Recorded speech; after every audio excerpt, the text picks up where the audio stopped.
ਤੁਸੀਂ ਸਾਰਿਆਂ गी नमस्ते। ਅੱਜ ਸਾਡੇ connecting to the root session ਦੇ ਇਤਿਹਾਸ ਕੇ ਪੰਨੇ 'ਚ ਸਾਡੇ ਕੰਨੇ ਇੱਕ ਵਾਰ ਫਿਰ ਜੁੜੇ ਦੇ हैं श्री हरबंस सिंह संबियाल जी। आज ਦਾ ਸ਼ੀਰਸ਼ਕ ਹੈ The Great Game and Jammu and Kashmir. A man who needs no introduction. Still, I will say a few words about Harbans sir, a well-known and reputed academic and author from Jammu, known for his books, The Troubled The Troubled Years on Maharaja Hari Singh Ji, and a book on Dr. Karan Singh Ji, Karan Singh, Jammu and Kashmir, 1949 to 1967. His next book is Sufi Satta aur Samaj, which talks about Sufism and its impact on India, in particular to Jammu and Kashmir. Harbans Ji is currently completing his third book of history of Jammu and Kashmir. Namaskar, Harbans Singh Ji. Namaskar. Thank you very much, Lalit. My It is a pleasure. great pleasure to be back again. Pleasure is all ours, sir. Thank you. You see, one of the great pleasures of reading poetry is that sometimes you come across a line or two which explains a whole era, a whole century, which history books will take reams of paper to explain it to us. One such line, or one such poem rather, is not just a line, but the whole of the poem has been written by Alfred Tennyson. The poem is it's a great poem about the protagonist is the Greek traveler, warrior, statesman, who's old now, but is restless. His spirit is still yearning for more. And he expresses his views. And the line that most struck me was that all experience arch where through gleams that untraveled world whose margin fades forever and forever when I move. The travel never comes to end. The journey never comes to an end. You have so much more to explore. And this symbolizes the spirit of the Victorian era of the 19th century. England moved into three different directions during that century. One was Africa, the dark continent. It explored the deepest jungles of Africa. That's another matter, that it exploited not only the human resource there, but the minerals and other things also, natural resources. It also moved to China. And in China, launched a series of wars against the Ming dynasty, taking control of Canton, Hong Kong, and also in the process destroying the economy and the people of China with their opium trade. In India also they came.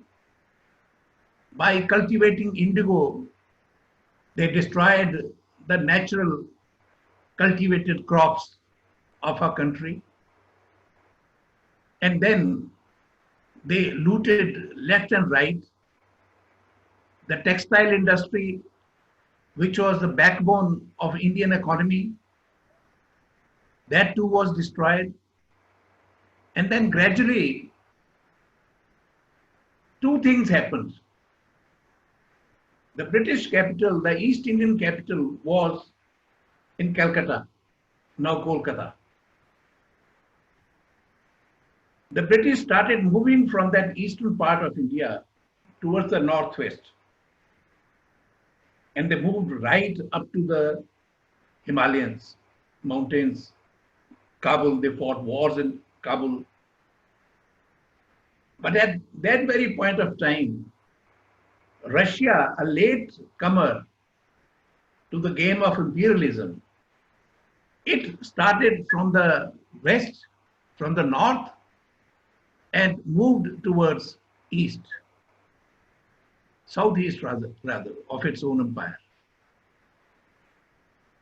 The closer it got to Afghanistan, the shakier the British were. During this period, there was a traveler. He is cloaked in mystery. Who he actually was? Was he an independent freelance operator, or was he working on behalf of the British spy agencies? William Moorcraft. Between 1812 and 1825, he traveled the whole of the North region, Ladakh and beyond. He crossed the Karakoram, he crossed the Pamirs, and he understood the people, the trade, the commerce, the interests, what were the things that could be exploited. And he warned the British that the Russians are coming, that Russians had reached Xinjiang. They had even been noticed in Leh, as were the Chinese. In other words, a new kind of a game was being played by the empires. In 1840, a young British captain, Arthur Connolly, was posted in India. When he arrived in India, 1840 means that the first war had taken place, and with the Afghans. And he noticed that it was a very exciting time for young people to live that Victorian spirit of adventure, of testing your own endurance, of vaulting your ambition, of fathoming the depths of the unknown. And he wrote to a friend of his that we live in very exciting times. There is a great game before us. And if we play it well, there is much to be gained. It will benefit us, but it will also benefit the local tribes. They'll be prosperous, they will be civilized. Arthur Connolly was the first person to use the phrase, the great game. Later on, 60 years later, Rudyard Kipling, he used this phrase in his novel, Kim. And the popularity of this phrase actually owes to Rudyard Kipling for that. He popularized this phrase. But the original person who wrote it was Captain Arthur Connolly. Now, what is this great game? This great game is a tussle for supremacy between Russia, Britain, and China. It played an incidental role. It was at that time a kind of a proxy for the British in the region while playing this game. The Chinese, as I said last time also, they had a very vast empire. Almost the half of Eastern Europe that belonged to China. Today, their farthest boundary is Xinjiang, Kashgar, but it went beyond that. They have ruled even Samarkand. They have ruled, in fact, Genghis Khan ruled right up to Moscow. But the old man was now decaying, dying. And when the old man is about to die, the successors, they begin their struggle of getting as much from him as possible. So with China decaying, Britain and Russia, both of them wanted to grab the lands, particularly in the eastern part. Now the whole of the region, including Xinjiang, which is just north of Ladakh, and Kyrgyzstan, Uzbekistan, Tajikistan, Kazakhstan. These regions were long back part of the same empire. It was part of the Turkestan, Turkmenistan, or also called Turkestan. But it got divided. The Russians had nibbled away the boundaries. They had captured Kazakhstan, they have captured Kyrgyzstan. Okay, all these, what we know today as stans of that region, which are today after the collapse of the Soviet Union, the countries, they were all part of first the Chinese Empire, and then later on they became part of the Russian Empire. Now this was perceived as a great threat by the British. They were convinced that the Russians are moving towards India. India has suffered 30 major attacks from the northwestern side. In its entire history, about 30 major invasions have taken place from there. Russia seemed to be poised for another such invasion. So British, naturally, they were a little bit worried. Ideally, the British would have wanted that Afghanistan, their sphere of influence should include Afghanistan. The Russian interest was that Afghanistan should be a neutral country. There should neither be the influence of the British and nor of the Russians, ideally speaking. But that doesn't always happen like that. Ideal world rarely exists. Both of them, they had been jockeying. Now, where does India come into the picture? Or where does the state of Jammu and Kashmir come into the picture? It comes into the picture because Maharaja Gulab Singh had conquered Ladakh. Maharaja Gulab Singh had also conquered Baltistan. Gilgit was yet to be conquered. But before Maharaja Gulab Singh could hand over his kingdom to Maharaja Ranveer Singh, what had happened was that in 1852, the Dogra forces had suffered a major setback and they had been driven out of Baltistan. It took a while for his successor, Maharaja Ranveer Singh, to reoccupy that land in 1860.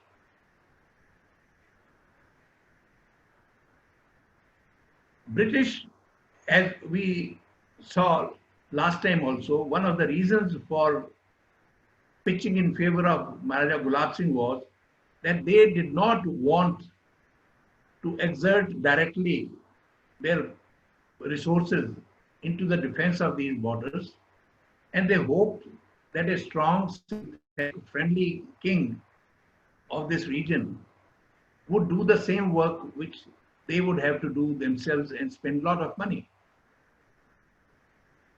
But Maharaja Ranveer Singh, he was different from Maharaja Gulab Singh. Maharaja Gulab Singh had been brought up in a different kind of atmosphere. He had always to watch his flanks. He had to look back if somebody was ready to stab him.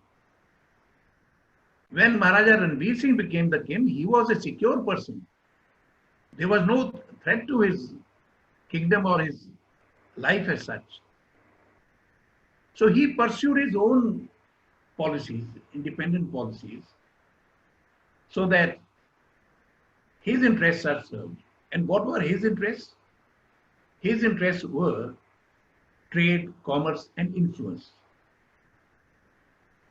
Just as Maharaja Gulab Singh had launched the Ladakh expedition for the sake of the Pasham trade for Pashmina, similarly Maharaja Ranveer Singh realized that he could also reach the Silk Route, he could reach Kashgar and have contacts with Central Asian countries, expand his trade and commerce, and also in the process become influential in the region. In 1855, before Maharaja Ranbir Singh became the ruler, the British had started a process of identifying the boundaries of India.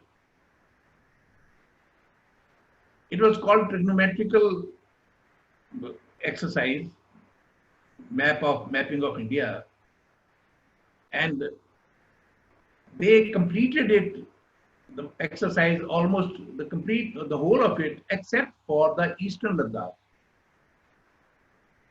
which is today the bone of contention between China and India. The person who did it was a British surveyor, W.H. Johnson. Somehow he was not happy with his employers, the British, probably because he was of Eurasian descent, and therefore he felt that he was not given his due, what he deserved.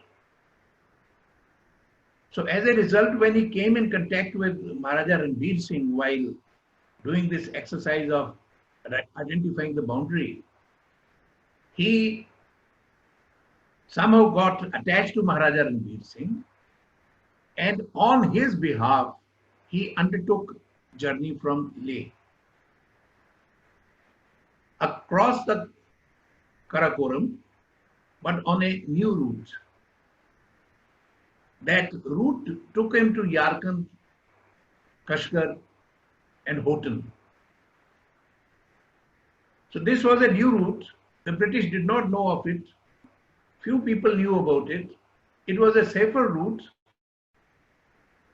And Maharaja Ranbir Singh, taking advantage of it, he also sent a military force to follow Johnson. They crossed the Karakoram, and almost 60 miles further, his force established a post at Shahidullah. Shahidullah post, the purpose was that it would facilitate the trade caravans, ensure that bandits do not interrupt the coming and going of the traders, in the process garnering revenue for the state.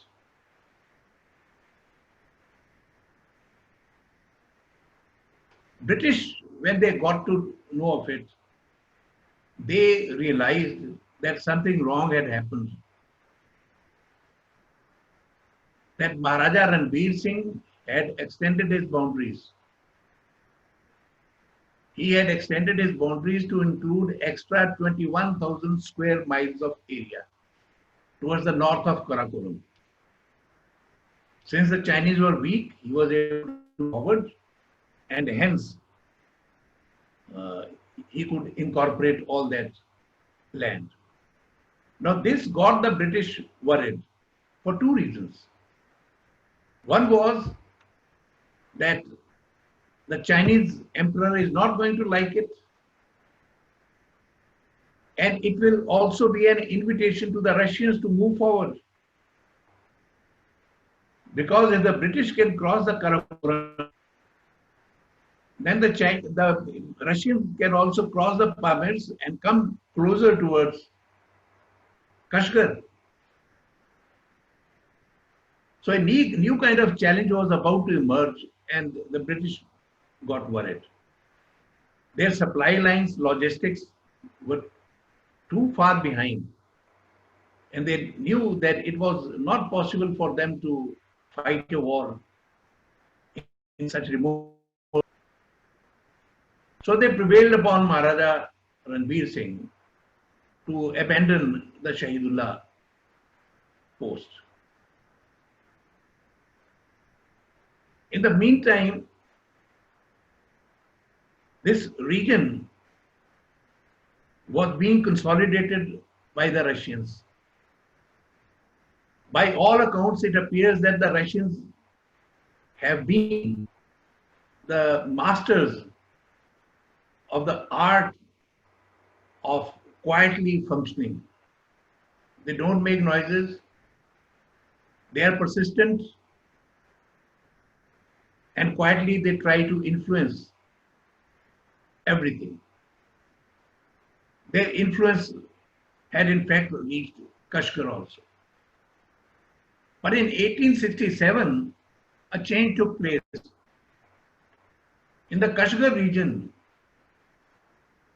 a new leader emerged, one Buzurg Khan. By all accounts, he was a good warrior and he consolidated that whole area of Xinjiang as well as nearby areas in the Pamirs. He was replaced by another leader of his tribe, Yaqub Khan.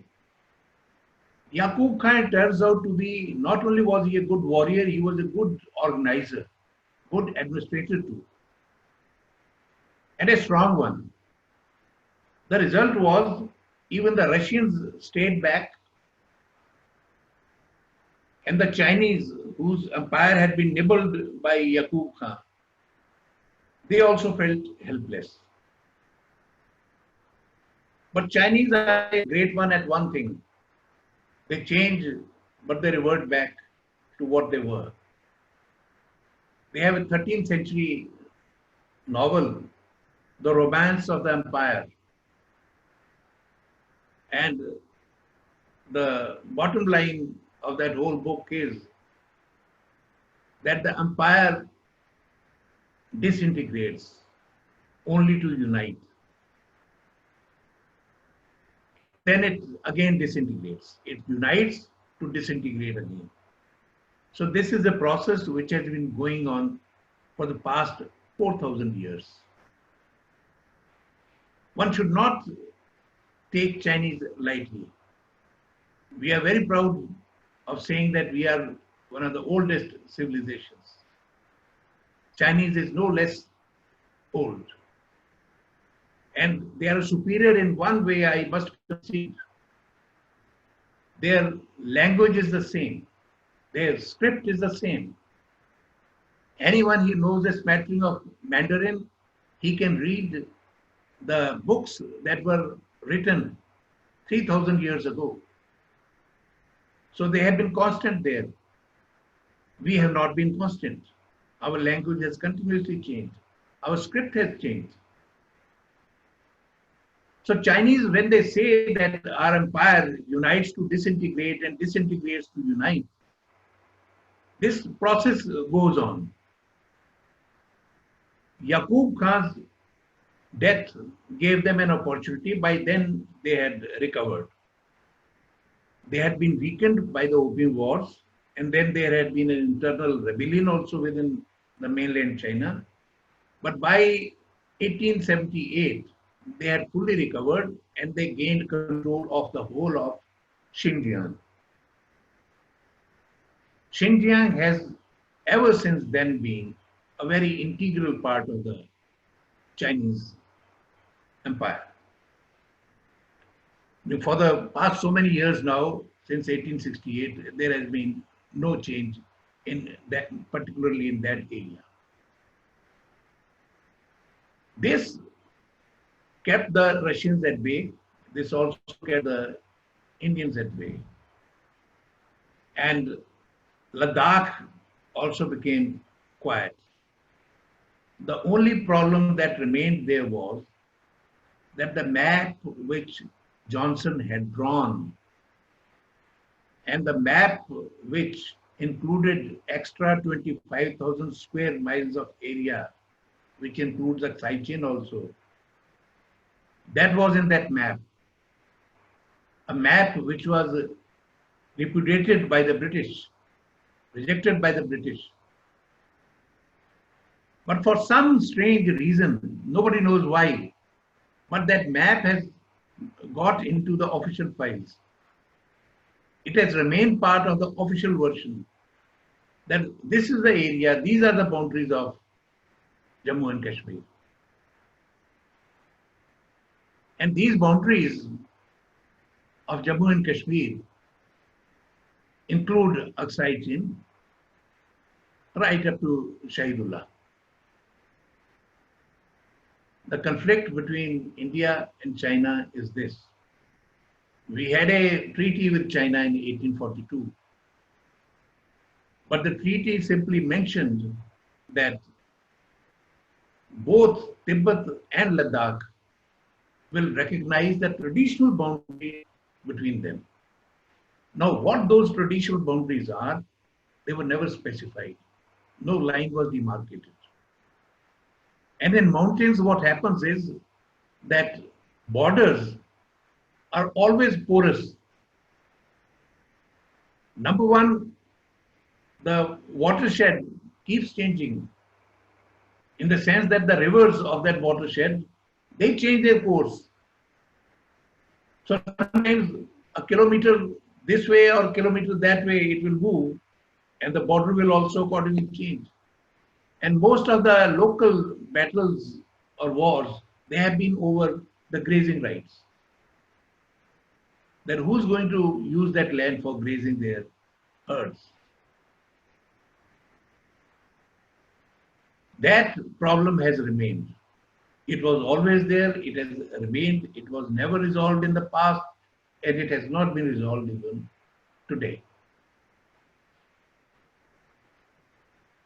Later on, in the 20th century, we'll see for different reasons, Ladakh remained quiet. Now, the focus shifted towards another part of J&K. Maharaja Ranbir Singh had recaptured Baltistan in 1860. Campaigns were launched in Gilgit also. Gilgit was gained. And then a series of wars took place. And Hunza, one of the most troubled of that region,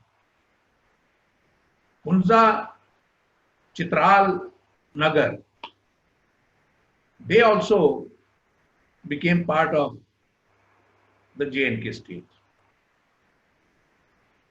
There is a Treaty of Mastuch which recognizes the suzerainty of the J&K state over Hunza. But paradoxically, Hunza has also been paying tribute to China. It would go to Kashgar and pay tribute there. It has also fought a number of battles with Kashgar and China, claiming that they have a right of cultivating a land across the watershed. So it's a kind of a complex situation because of the geography. Since most of us are urban people, we do not fully realize how life on the borders is. You cannot stop the animals from going from this place to another place. You cannot stop people from meeting. You cannot have passports at every 5 miles or 10 miles, checkposts. Life on the borders is always porous. Populations always move from this side to that side. It's very difficult to stop that. Apart from Hunza and Nagar, it had also been realized that the route which Johnson had discovered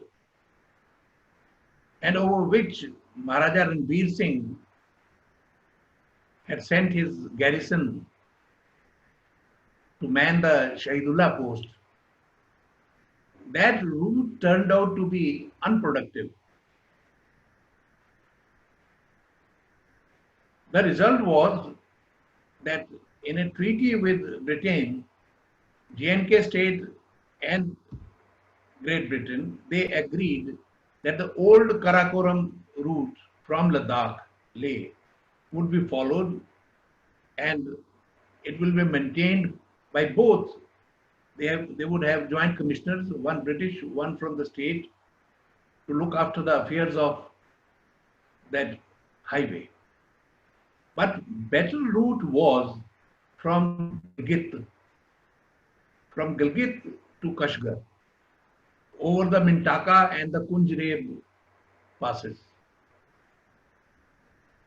After crossing them, it was easier, even coming from that side, it was much more easier than crossing over the Karakoram Pass. Karakoram Pass, in addition, was much more vulnerable to the attacks from the bandits. So this route that became more popular. The commerce, the traders, the caravans, they used this route. British would prefer to have control over this area. So they did it very subtly, very gradually.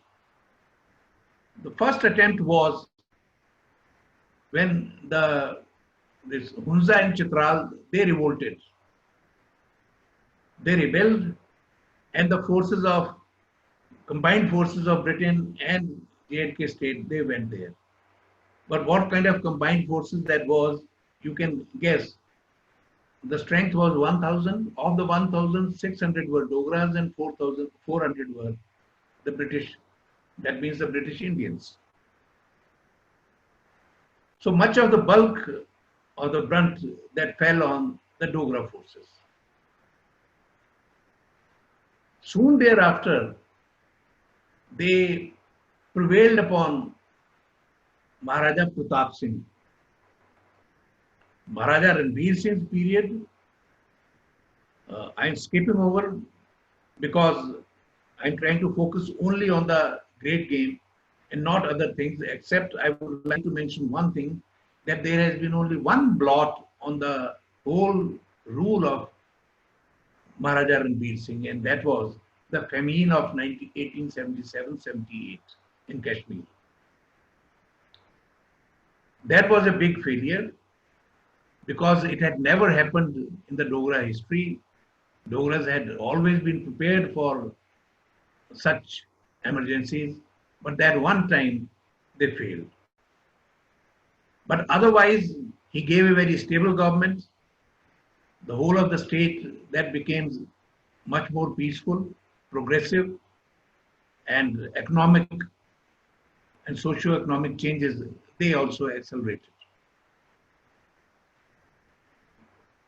By the time Maharaja Pratap Singh became a ruler, one thing had become very clear. The camp in London, which had opposed handing over of Kashmir to Maharaja Ghulam, that had become stronger. It had become stronger because the threat of Russians had become stronger. The Russians were emerging as a great power. They had pulled China from Siberia, and they had controlled this Central Asian region. So it was a threat because from the Siberian region, it had reached and created a new port, Vladivostok, closer to the Siberian region. But importantly, it had access to the sea. And any access of a rival power to the seas was considered as a grave threat by the British. Not only Disraeli, as I said last time also, he was one prime minister who was an incorrigible imperialist, colonialist. There were many other followers. And one of the great champions of colonialism turned out to be Randolph Churchill, father of Sir Winston Churchill. So there was great pressure on Maharaja Pratap Singh, and they even hatched a conspiracy to frame him for very strange, treasonable offenses against the British Empire. And what were the treasonable offenses? That he was conspiring with the Tsar of Russia for driving away the British from India. It was also said that he was in correspondence with Maharaja Dalip Singh, who was in fact a Maharaja only in name because there was no kingdom for him to rule. But he was Maharaja Dalip Singh at that time. He had been exerting pressure left and right. He had left England, though he was a blue-eyed boy of Queen Victoria. Yet he had left England, gone to France. From there he went to Russia, and he approached the Tsar and even said that he was willing to adopt Christianity, the Orthodox Christianity, if the Russian army was prepared to help him to regain the kingdom of Punjab. He was very confident that the moment he lands in Punjab, the whole of the Punjab would rise up in rebellion against the British. So the accusation against Maharaja Pratap Singh was that he was in correspondence with Maharaja Dalip Singh and he was entertaining the envoys of the Tsar. Fortunately, a Calcutta-based paper, Amrit Bazar Patrika, if I am remembering the correct name, because I keep confusing between Amrit Bazar Patrika and Anand Bazar Patrika. So one of these papers that exposed this conspiracy, and everything settled down. But after that, what the British did was that they stripped Maharaja Pratap Singh of all powers and created a Council of States, which included the residents and Dogra noblemen, including Maharaja Hari Singh's father, Raja Amar Singh. So the British now were taking decisions along with this council. And they decided that Chitral should become part of should be directly ruled by Britain. Hunza also, by and large, it became a directly ruled principality of the British.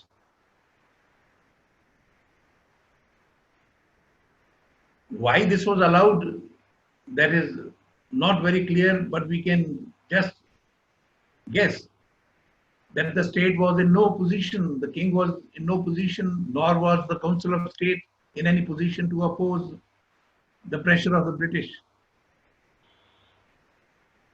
So with these two places gone, the access of the British from Peshawar or even Gilgit towards Afghanistan was easy. And this is what they wanted, that they should not have to watch their flanks while moving in a campaign. This region was still in turmoil because the Russians were still there. Afghanistan also was in turmoil. A number of Anglo-Afghan wars took place. In fact, because of this great game, I will go to the extent of saying that even the two Anglo-Sikh wars, they were part of this great game. It is true that there was fault in the Lahore Darbar, but we cannot deny the fact that the vaulting ambition of the British to have a clear view of Kabul without the interference of or dependence upon any other local ruler, they somehow wanted that Punjab should come within their control so that they can directly reach. Peshawar and not be dependent upon the mercy of the ruler of Lahore. The Anglo-Afghan wars, they were part of that great game to control that region. Finally, it's inexplicable why it happened and how it happened, but somehow either the Amir of Afghanistan, Kabul, he was too tired, too exhausted, exasperated. He agreed to the Durand Line. Now, what the Durand Line did was that it gave even Quetta, which is in Balochistan. In fact, at that time, there was a proposal that Balochistan should be made a separate country. Because Balochistan has a seaport, has access to the Arabian Sea, has access to the Gulf area. By that time, the British and the world had come to know the power of the oil. Apart from the power of the oil, Persia was one of the routes towards Europe. So they wanted a control of that region. So Balochistan was also a part of the British game plan. And at one time, as I said, they wanted it to become independent. Somehow that proposal was dropped. Quetta, when it gets such an importance, means that the British had succeeded in separating these Pathans from the Pathans of Afghanistan. This is basically all a Pakhtun area. But they had made a divide between them, separating Quetta from the rest of it. But Durand Line came to be accepted. Though Pakistan accepts it, Afghanistan till date does not recognize Durand Line. Just as we accept the McMahon Line, and China does not recognize the McMahon Line. Now, these are the problems which have been the leftovers of the colonial rule, and unfortunately, neither India nor Pakistan, the successors, have been able to come to terms or amicable settlement of these problems. This situation lingered till it was time for India to be independent.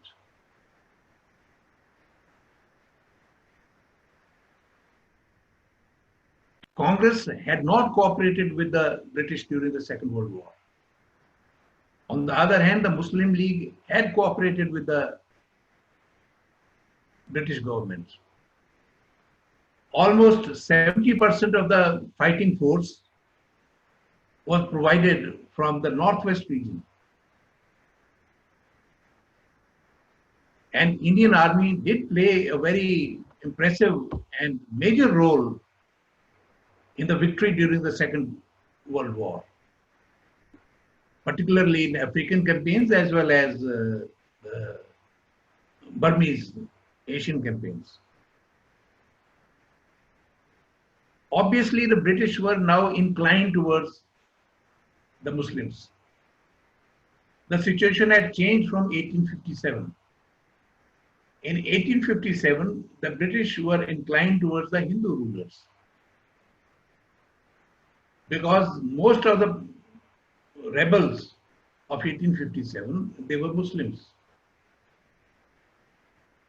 But now, before a century had passed, everything had changed and British were more reliant on the Muslims. Even before the politicians realized what was happening, the military strategists they had recognized what had happened and what was going to happen now. India was about to win independence. So the first choice, first preference for the British would be that India remained within the Commonwealth under the influence of Great Britain, so that the defense policies, the foreign policies of India do not change. The Congress leaders, they had made it absolutely clear that they will have a sovereign state. Its foreign policy or the defense policy will not be controlled by any other country. Muhammad Ali Jinnah, on the other hand, he had assured the British that Pakistan, if it came into being, will not be leaving Commonwealth and it will remain with it as far as the defense and foreign affairs is concerned. Now we have seen that for Central Asia, Skardu, Ladakh, this region is very important. So British generals, they had a very clear-cut plan that somehow this region, India should be divided in such a manner that northwest of India, that becomes Pakistan, and Pakistan will be following our policy. At any cost, they wanted the Gilgit region.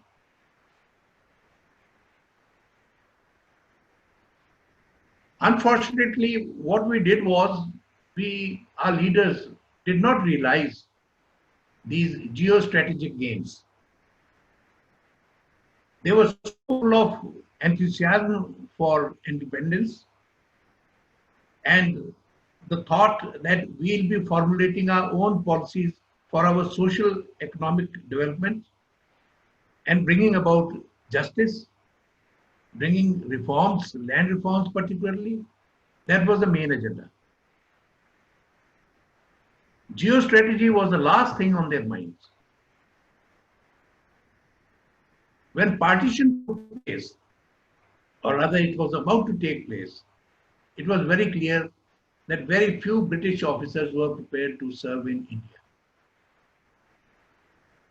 A lot many were willing to serve in Pakistan.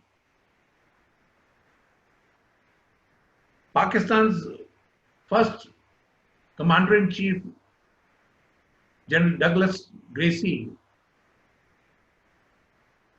he prepared the defense plan of Pakistan. The defense plan of Pakistan was that India is its enemy, and so is Afghanistan. Since India will be ruled by Congress, and in Afghanistan there are a large number of Pathans who are on very good terms with the Indian leaders of Congress. Therefore, there is always a possibility of India and Afghanistan joining hands and sandwiching Pakistan, destroying Pakistan in a pincer attack. So the defense had to be two-pronged. Gracie had a plan for India. His plan was simple. At any cost, Muzaffarabad, Kohala region should be part of Pakistan, if not the whole of Kashmir. If the whole of the Kashmir falls into the lap of Pakistan, that's fine. But if it doesn't, then at least Kohala and Muzaffarabad, they should remain with Pakistan so that the Indian forces are a little distant away from the strategic cantonments of Pakistan, that is Peshawar and Pindi.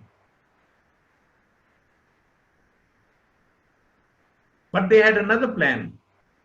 This plan, in all probability, was conspired by Governor of Northwest Frontier, Lord Cunningham. At that time in 47, the political agent of Britain in Gilgit was one Colonel Roger Bacon.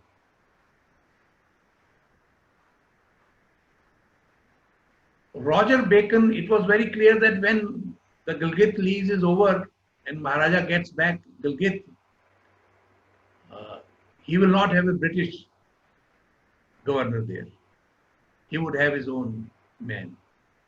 He sent a Dogra Brigadier Ghansara Singh as the governor of Gilgit.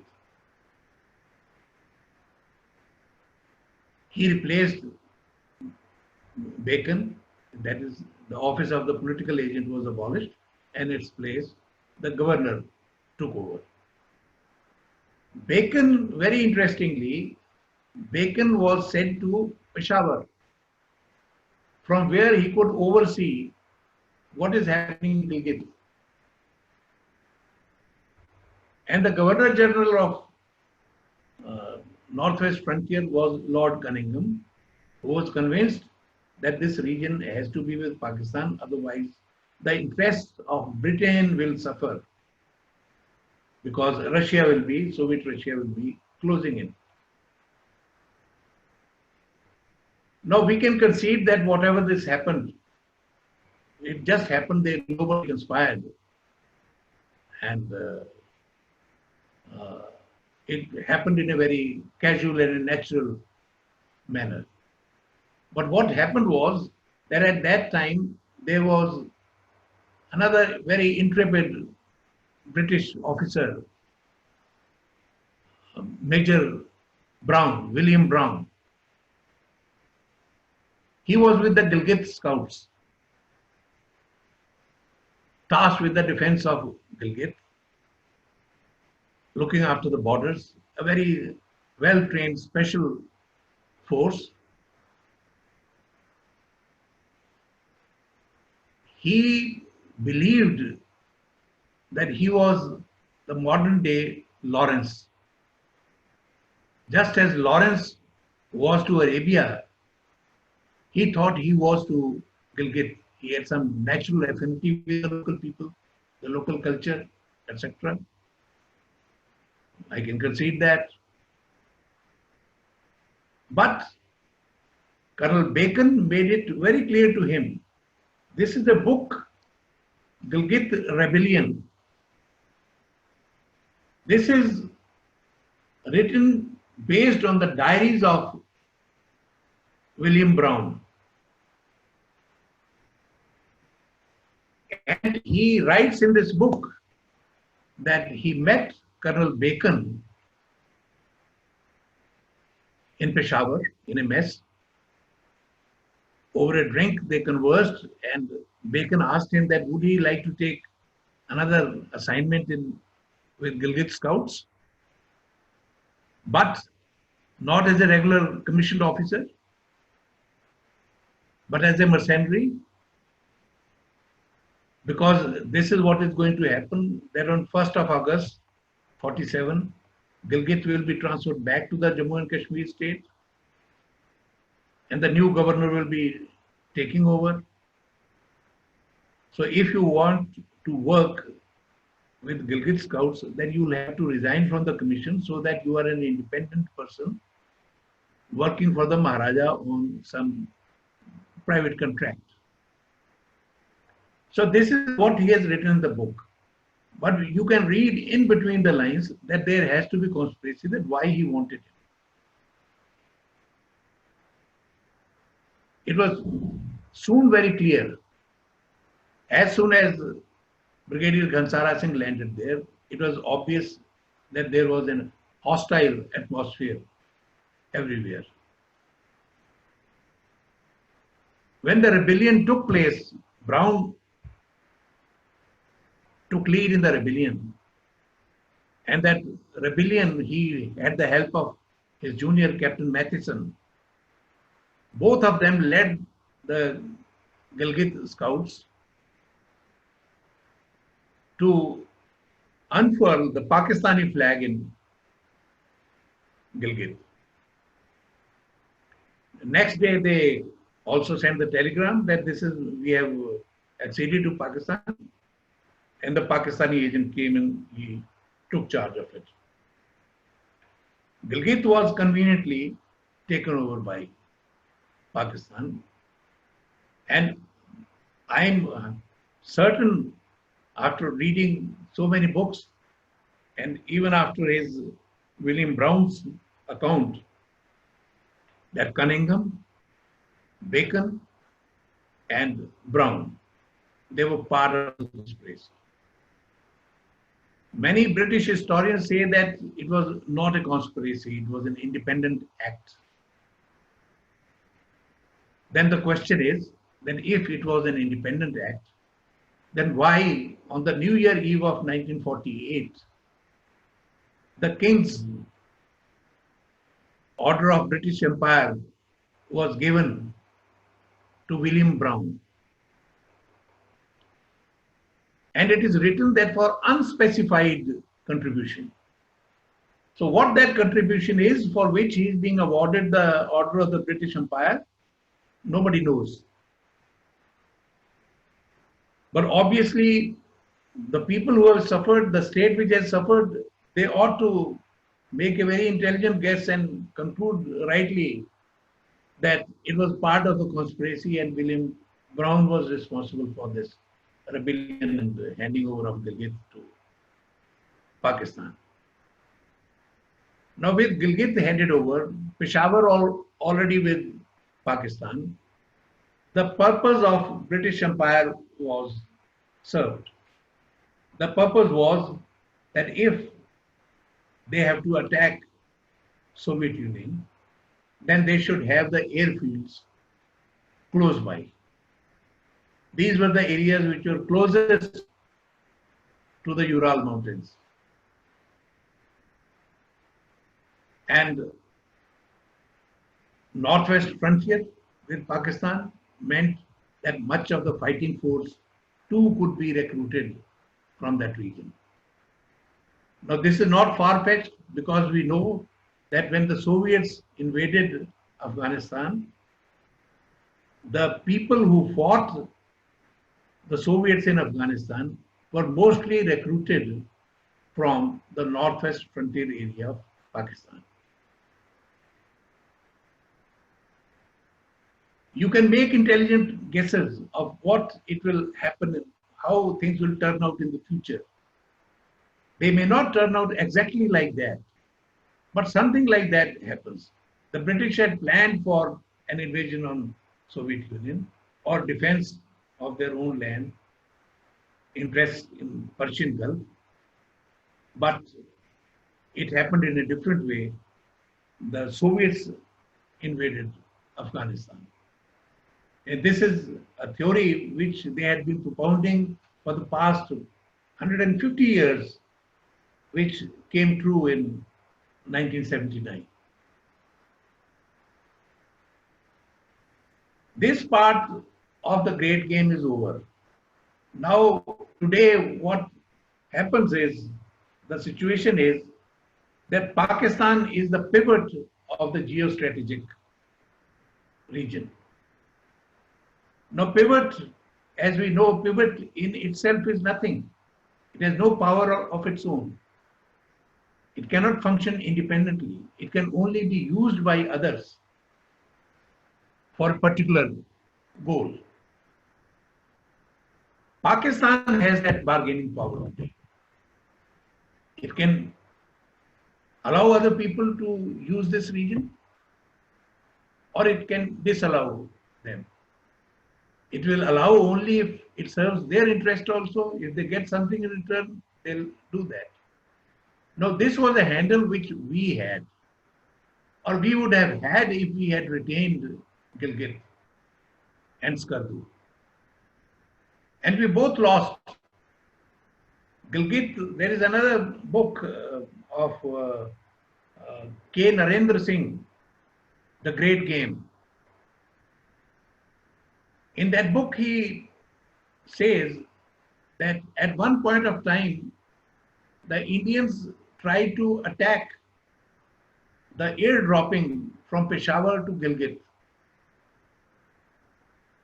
But somehow the British Air Marshal of that time in India, he prevailed upon Jawaharlal Nehru that there is no use because we won't be able to have access to this region in near future. So Gilgit was abandoned. Abandoned, I would say, first because of the Sorry to inherent interrupt. weaknesses, and second because Sir, sorry to interrupt, but a quick time check. political people, they got involved. But Skardu is purely the fault of our defense forces. When Skardu fell, Srinagar was very well controlled by India. The Indian army was there, the brigade headquarters of Srinagar, that was looking after the affairs of Skardu. But we did not do anything for rescuing the garrison which was in Skardu or again recapturing Skardu. As I repeatedly say, we crossed Zojila in 1948, November 1948. In fact, we celebrated the Gurpurab in Kargil after crossing that, defeating Pakistanis, driving away Pakistanis from there. We had the choice. We could have sent some force to Skardu at that point of time. One road went left to the Skardu area and the straight road went to Leh. We opted to go to Leh. We abandoned Skardu. So Gilgit was abandoned because of the political incompetence, and some of the blame should also fall upon the Maharaja of that time for the simple reason that trusting a British to lead the Gilgit Scouts at that point of time was a fatal error, was a mistake. But then in his defense, it can also be said that we hardly had any forces to send there. With the whole of the border being attacked by Kabilis and Pakistanis, we could not spare a single man to go there. So it couldn't have been defended at that point of time unless India decided to send its army there, which India did not. It also did not send any army to Skardu. During that winter, there were two attempts by Dogras to reach Skardu. They failed. Indian army sent one platoon of the Dogras from Zojila region. They went to Leh. They did not go to Skardu. And another from Manali, crossing the Rohtang. So those difficult treks could be made, but no effort could be made by anyone in saving Skardu and Gilgit. That's very unfortunate. Today we can say that we crib that why China has no right to make China-Pakistan economic corridor. We had all the right, we had all the time to claim it. We did not. We made no effort. We simply just forgot about it. Probably because it was a Muslim majority area. And with such a huge area, huge population of Muslims from Gilgit to Baltistan to Kashmir, probably we were afraid. We were suspicious. And therefore we abandoned it. But in my opinion, we hardly have the right to crib today. We did it willingly. So this great game is beyond us today. in the Gilgit-Baltistan region. In Ladakh, we could still play a little bit of role here, provided we had good relations with China. This is one of the most tragic events of history, India-China conflict. Because in history, there is no instance of ever these two countries having any conflict. China has been content beyond Himalayas. India has mostly been content below the Himalayas. It was the peculiar circumstances of the 19th century, then Maharaja Gulab Singh, and then later Maharaja Ranveer Singh, because of their trade interests. After all, if you look at the maps, the Silk Route maps, look at those maps and look at the prosperity they brought. India had 25% of the GDP of the world. China and India were the richest regions of the world. And only a few years ago, it was being touted that the 21st century is going to belong to China and India. And look, within few days, what has happened? There doesn't look any possibility of China and India cooperating in the near future. And the reason for this is that as I said earlier also, that the Treaty of 1842 does not demarcate the boundary between Tibet and Ladakh. It has never been demarcated. Land, whenever there is a conflict over land, both sides have to concede some position. Unless that is done, there will be Mahabharata. Why did Mahabharata take place? For the simple reason that Duryodhan was adamant कि सुई के नोक के बराबर जगह भी नहीं दूंगा. So when we have that kind of mindset, there can be no compromise. And in the absence of compromise, India has absolutely no role to play from this side to Central Asia. Otherwise, through Kashgar, through Yarkand, we could have had so much of interaction, both cultural and commercial, with this region. I have enjoyed speaking about this. This too can go on and on, but I think we must give an opportunity to others to speak. Thank you for hearing me patiently.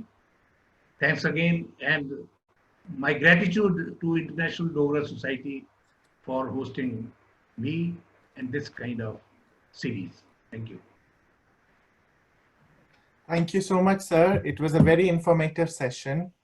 We will now ask in our audience if anybody would like to ask any questions. This is the time now. Please ask your questions to sir about today's session or anything on Jammu and Kashmir history you would like to ask.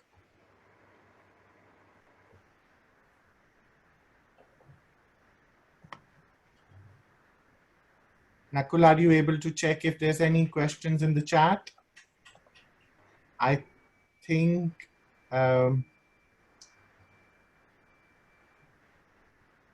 No, I don't have any questions in the chat. I think Ajayshri Singh is raising the hand. So can you put the camera on Ajayshri Sure, Singh? I will unmute her.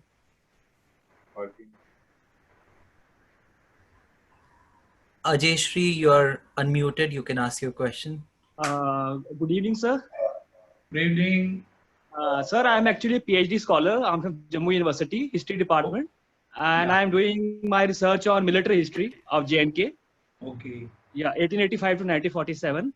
That's So great. I just wanted to ask a question. Actually, sir, there in Great Game by Peter Hopkirk, he has mentioned about when the Cossacks of Russia under Gromyshevsky reached up to the north Gilgit-Baltistan, and young husband along with his Gurkha soldier were in front of him.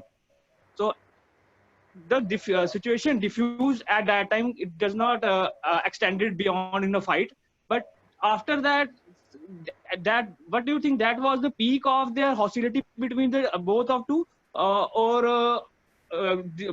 due to which the British reluctance of trusting Maharaja went on, or you think after that when the Russia's relation with British improved, and Russian relation with the British improved, but still the British, despite their improving relations with the British, the relation with Maharaja, then their trust on Maharaja did not increase.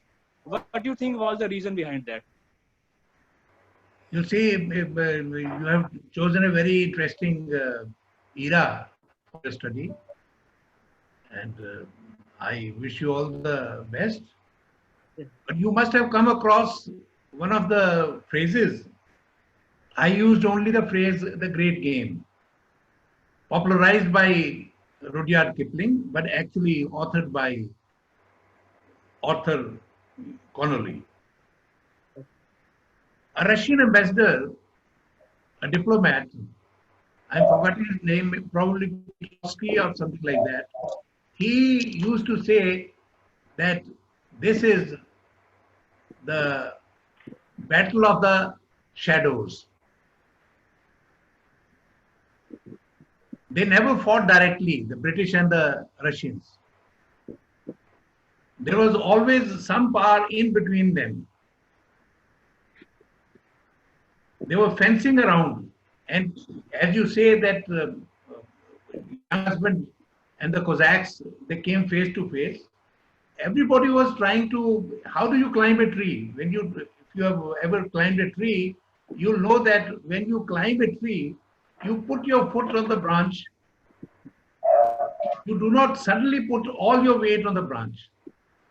You gradually transfer the weight to see whether the branch can take your weight or not. Only when you are sure, only then you put the other foot and then move forward. And again, the movement forward is based upon that trial of strength. The Russians and the British, they were also doing the same thing. They were making forays. In fact, long back in the middle of the 19th century, when Lord Ellenborough was the president of the the board of East India Company, he directed Lord Bentinck, the Governor General of India, to send trade delegations to Central Asia and have ambassadors stationed there. So this kind of game was always going on. The only thing was, when the shadow of the Russian fear became larger, then the fear of the British became that much more larger than that. And therefore, they would not trust the Maharaja.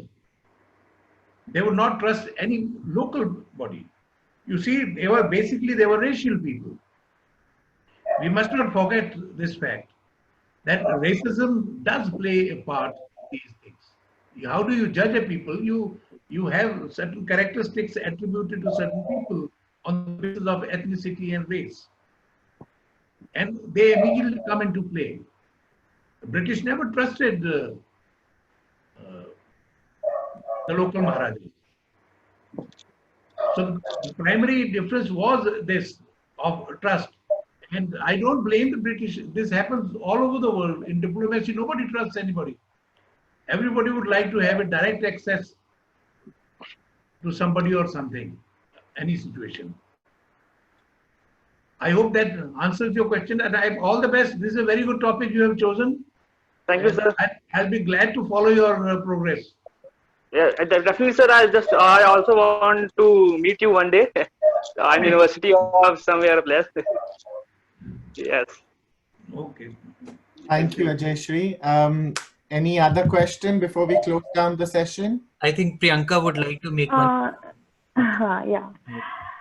So thank you, sir. Again, thank you so much for such a wonderful session. Sir, just one thing, आपकी जो जितनी भी सारी conversation जो भी आपका discussion था, उसमें एक चीज बहुत ही clear थी that geography has a very important role to play, very perplexed situation because of geography. So, and also there was lots of secrecy or mystery, sorry, or I would say conspiracy and hypocrisy remains there that period of time. So, what do you think that the geopolitics of many countries, especially China and India, that geopolitics needs to be deconstructed for Jammu and Kashmir if we see it in that way? What would you suggest? You see, what has changed in recent years is after the Chinese aggression. Yes, yes. As I said, that there has never been a history of conflict between China and India. Okay. It began much later. Okay. There were two problems in it. Number one, China has that strange kind of a memory. It never forgets anything. All the treaties that it has entered in the past, it has mostly repudiated them on the ground that they were unequal treaties. They were weak in the 19th century. Mm-hmm. That is why they had to hand over Hong Kong. Mm-hmm. Now that they are strong, they have taken it back. And the Chinese also believe Henry Kissinger has written a very good book, very informative, educative book on China. Okay. And there is no modern scholar who's better versed with China than Henry Kissinger.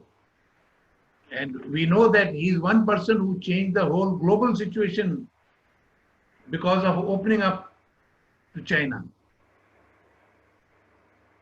He says that when Chinese say that they have a short-term goal means 5 or 10 years. When they say they have a long-term goal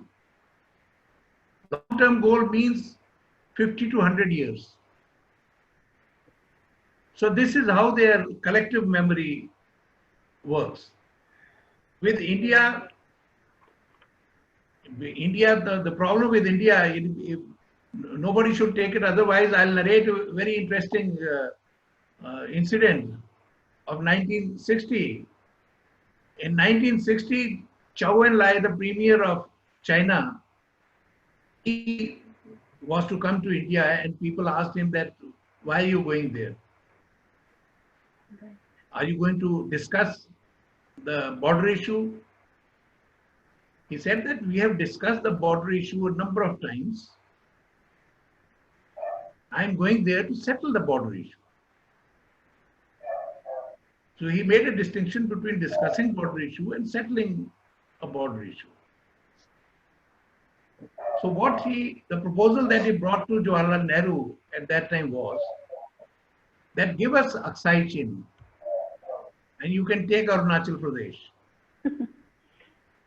China has a claim over both Arunachal Pradesh as well as Aksai Chin.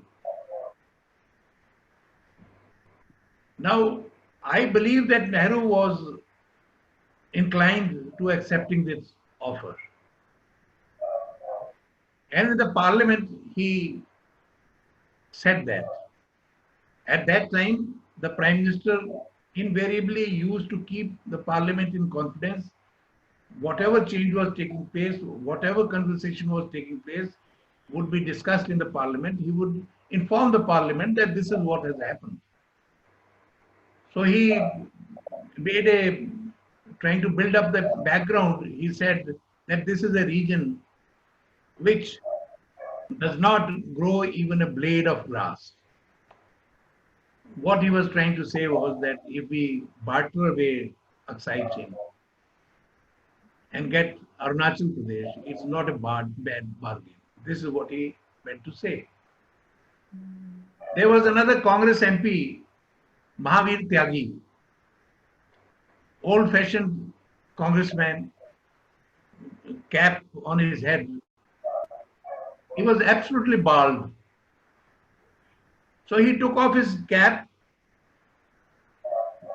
and addressed the speaker that, Mr. Speaker, sir, not even a single strand of hair grows on my head. But does it mean that my head should be cut off? Now, this retort has inhibited subsequent prime ministers from reaching some understanding with China. Not the whole of the Aksai Chin, some part of Aksai Chin, or China might concede somewhere else. After all, when you reach a conclusion, when you reach some point, you have to make some compromise. So no prime minister can dare in India to make a compromise. Yeah. That is why we hear this rhetoric, not even an inch of land. Because the opposition party, every ruling party will fear that the opposition party will exploit this and they will be painted as traitors. So that's the reason that with China we cannot hope to reach an understanding unless there is a whole lot of change in our thinking and in China's thinking as well. Without that, it's not possible. And without that, China got interested.